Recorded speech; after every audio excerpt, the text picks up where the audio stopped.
So guys इस question को ध्यान से देखिए, जून 2024 का ये क्वेश्चन है और यहाँ पे इस क्वेश्चन में पूछा जा रहा है टॉक्सिसिटी के बारे में। तो टॉक्सिसिटी क्या होती है भाई? टॉक्सिसिटी मतलब कुछ ऐसे सब्सटेंसेस अगर हम उनको ले लेते हैं तो हमारे शरीर को वो नुकसान पहुंचा सकते हैं।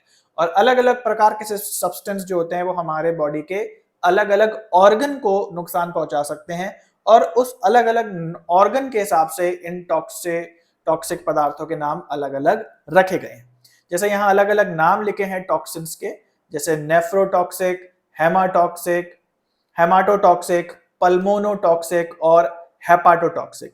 आपको ये बताना है कि ये जो अलग अलग प्रकार के टॉक्सिक पदार्थ हैं वो किस किस अलग अलग ऑर्गन को प्रभावित करते हैं।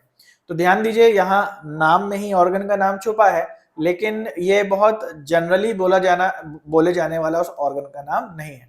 अगर आप कभी किसी अस्पताल गए होंगे किसी कारण से, तो हो सकता है अलग अलग डिपार्टमेंट के नाम में, जो अलग अलग ऑर्गन के जो डिपार्टमेंट होते हैं वहां इस प्रकार के आपको नाम थोड़े से दिख सकते हैं, उससे आपको अच्छा आइडिया लग सकता है।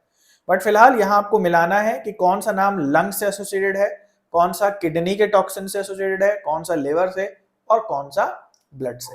तो चलिए मान के चलते हैं कि आप एग्जाम में गए हैं, आपको कुछ खास पता नहीं है, फिर भी थोड़ी बहुत नॉलेज जो है उसके आधार पर इस क्वेश्चन को करना।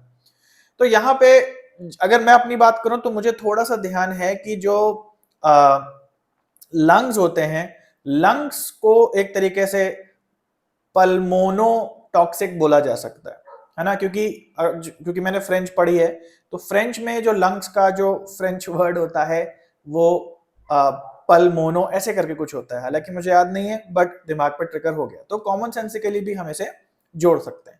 तो अगर हम इस हिसाब से देखें तो सी का हमें 1 दिखाई दे रहा है। बाकी की भी देख लेते हैं, हो सकता है हमें कुछ याद आ जाए।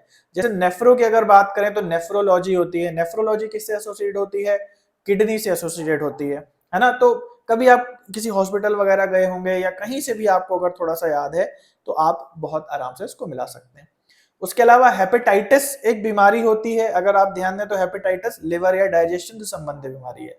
तो हेपाटोटॉक्सिक किसका टॉक्सिन होगा? ये हमारा लिवर का टॉक्सिन हो जाएगा। और इसी तरीके से हेमाटोटॉक्सिक किसका होगा? वो ब्लड का हो जाएगा। तो हीमोग्लोबिन आपने शब्द सुना होगा, है ना। तो कहीं पर भी हेम आ रहा है, इसका मतलब है वो ब्लड संबंधित है। तो इस प्रकार से हमारा ऑप्शन 1 जो है वो सही हो जाएगा।